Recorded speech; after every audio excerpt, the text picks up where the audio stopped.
Hey everybody, Jimmy Smith back to own my picks after UFC 319. So let's dive right into it. On the main card, we started off with Kai Asakura taking on Tim Elliott. I thought Kai Asakura would win this one, even though he was a heavy favorite. I thought he would win it. Thought he was a more talented fighter, a little bit faster. Well, I was right in the first round. He was faster. He was more accurate. He was a little better. Landed some good shots against Tim Elliott. Tim Elliott did better in round number 2.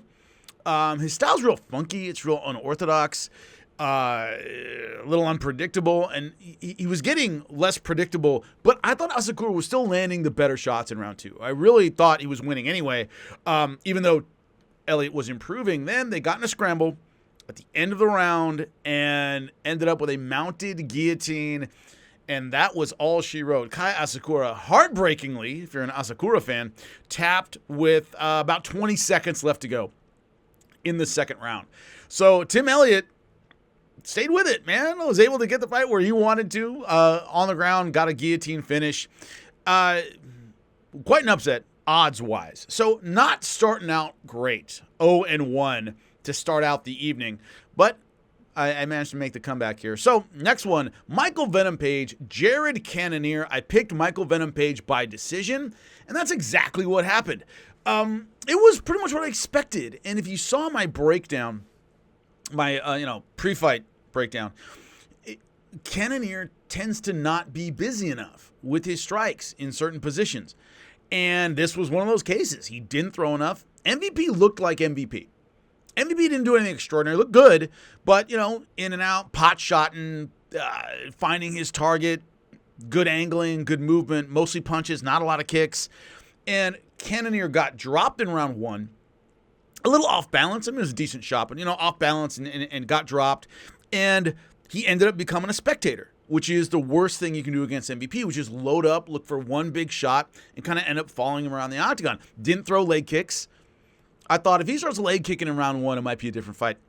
Didn't leg kick in round 1. Didn't see a whole lot of that. Could have been because he got knocked down in round 1. Made him a little gunshot. A lot of times you get hit, especially with an overhand shot. You stop throwing leg kicks. It leaves you a little off balance, a little vulnerable, and maybe that was it. One thing I did notice is Cannonier used to fight at heavyweight. He's a big dude at 185 pounds.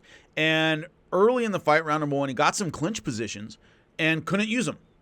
MVP was able to get out of him, so it wasn't like Cannonier was could manhandle if he had just gotten a little bit closer. He got close a couple times and wasn't able to use his physical advantages on the inside, and that surprised him a little bit. MVP, who fought comfortably at welterweight, is a strong middleweight. Right? He's really filled out, and he was able to kind of escape from these body lock positions that Cannonier, as a big 185er, can usually use very, very effectively. But it was more that his kickboxing just wasn't busy or active enough, and ended up following MVP around, got pot shotted for 2 rounds. Then in round number 3, got taken down, got mounted, plenty of time left in the round. Cannonier couldn't capitalize on it, and unfortunately, down 2 rounds already. So some people were critical of MVP's third round, and I understand that, but he's ahead 2 rounds to none. Just don't be stupid and give up the submission. It was not a 10-8 round. So you kind of put yourself behind the 8 ball, right? You're 24 points down. It's a fourth quarter. All right, you can give up a couple touchdowns. It isn't the end of the world. And that was kind of the issue, is that Cannonier, by the time he got his offense going, was able to do something on the ground. It was too little too late. The blueprint on how to beat MVP is already written by Logan Storley. You can out-wrestle him if you're dogged with the takedown and make it your entire game to not strike on the outside with this guy. You can beat him. Obviously, Douglas Lima knocked him out. Obviously, Ian Machado Gary beat him. But certain strikers can beat him. But you see, if you get to the ground, you can have success with the guy.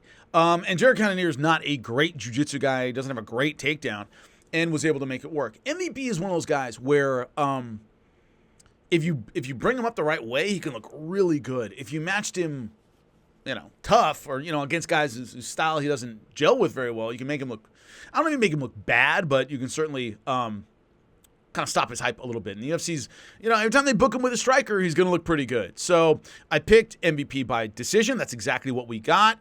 So I'm 1-1. Moving up, Carlos Prates versus Geoff Neal. I picked Carlos Prates, and that's exactly what happened. Knocked him out in round number 1.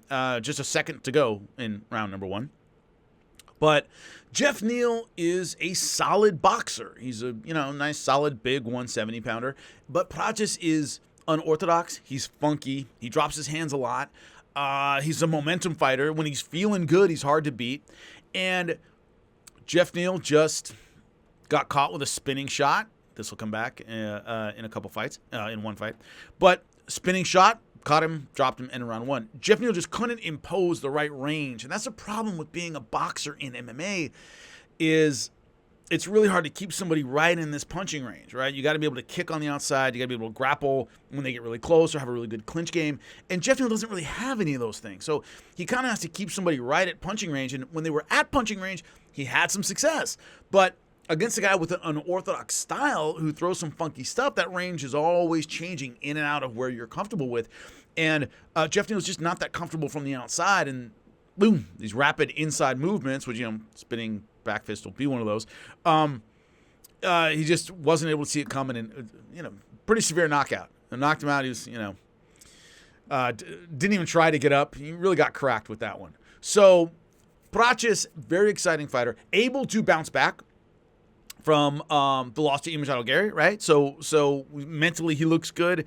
Geoff Neal is one of those guys you go, yeah, solid, but out of the contender realm. And this fight really, to me, just kind of highlighted that.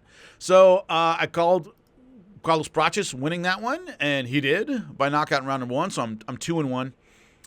Lerone Murphy versus Aaron Pico once again went how I thought it would, where Aaron Pico has a ton of physical talent, but if you missed my pre-fight breakdown, the problem is he has some Michael Chandlerisms. He tends to really load his punches. He doesn't relax and snap and isn't fluid necessarily. He's a very emotional fighter.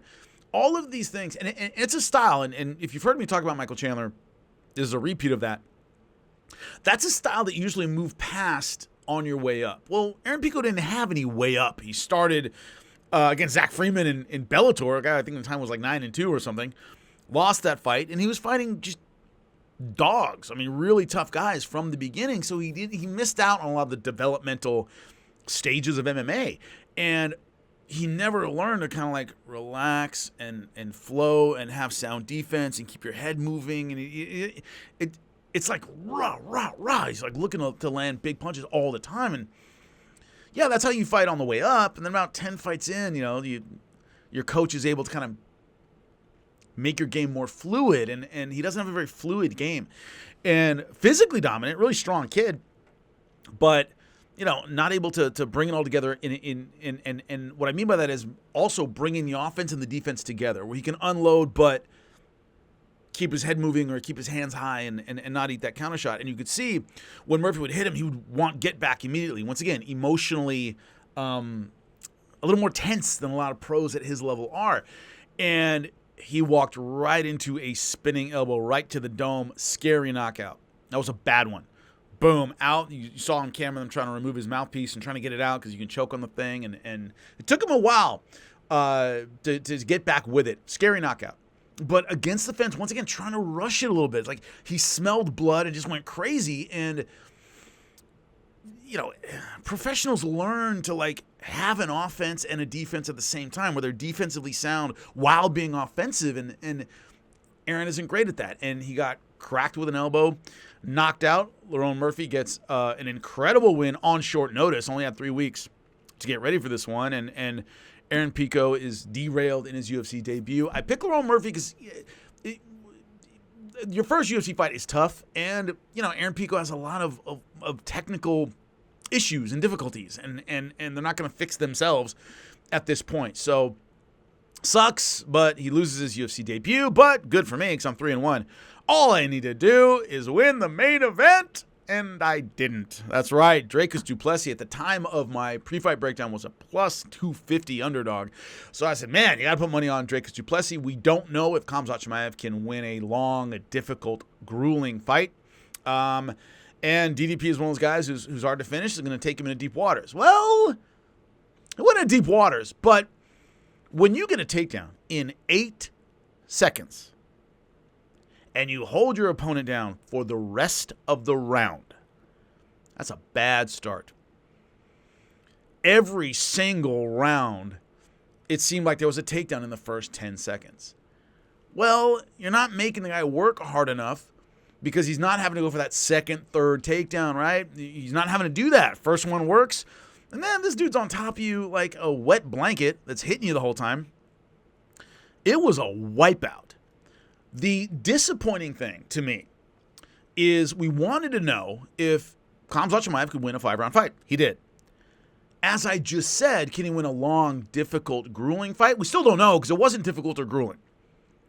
If you're a fan of Khamzat Chimaev, or if you're somebody who wants to see what this guy could do, man, long-term, can he be a really great champion? That we didn't really learn because he never had to get out of second gear. It was a really frustrating performance. Not because of anything Khamzat Chimaev did. Like, I don't mean this as an insult, but it was frustrating as a fan because, like, dude, he didn't even have to work that hard. DDP was going nowhere. Round 5 had a little bit of success. I never really thought there was any real danger for Khamzat, and you know, it was kind of anticlimactic in that he's a savage killer in the first couple rounds, and he finally won a 5-round fight. But the takedown was so easy in every round that he could kind of like, you know, he didn't have to mat return all the time. He didn't have to do like, you know, Khabib in certain fights would have to take you down and take you down and take you down. Some people call this the greatest wrestling performance in UFC history. To me, when you're taking a guy down multiple times per round, that's impressive because they're somehow getting back up and he's slamming back down again. He hardly even had to mat return him very much. You know, it was like once he was on top, that was it. Now, the way I was thinking about it as I was watching this fight is a black belt. I'm a black belt in jiu-jitsu. If you're a really good purple belt or even a really, really good blue belt and you just want to play defense, you can not get submitted for whatever it is, a 5-round training roll or even a longer one. Because right when you're trying to finish them, they know enough to like stall and block the choke or block the armbar or whatever. Now you can mount them and side control and, you know, move all over them, but when they go, all right, I'm not going to get submitted, and that's their whole goal is to not get submitted, even somebody of much higher level, it's difficult to submit somebody who's just trying to survive. If you grapple, you understand what I'm talking about, right? That if somebody, or in striking, if somebody just does this the whole time, you know, I can, you know, pick my shots and I can do damage. But if you just like, I just don't want to get knocked out, you can do that. That's what this felt like. It felt like Khamzat Chimaev was a level or two above DDP, but DDP knew enough to not get submitted. He knew how to protect his neck. He knew how to do little positional things so that he didn't get finished. But that was it. There was never a moment in the fight where I thought, oh, my, he might have Chimaev. Even that, you know, close to back take at the end, that, you know. And Chimaev was kind of like, all right, well, you know, 10 seconds left to go. I'm owning this fight. You know, he probably could have exploded to his feet and gotten out of it, but like, why leave something behind and risk anything? Let's just, you know, finish this one out. So, it looked like a guy who was a couple levels above his opponent, but his opponent knew enough to and was savvy enough and had enough experience to stay in the fight, and that was it. But it does leave this kind of lingering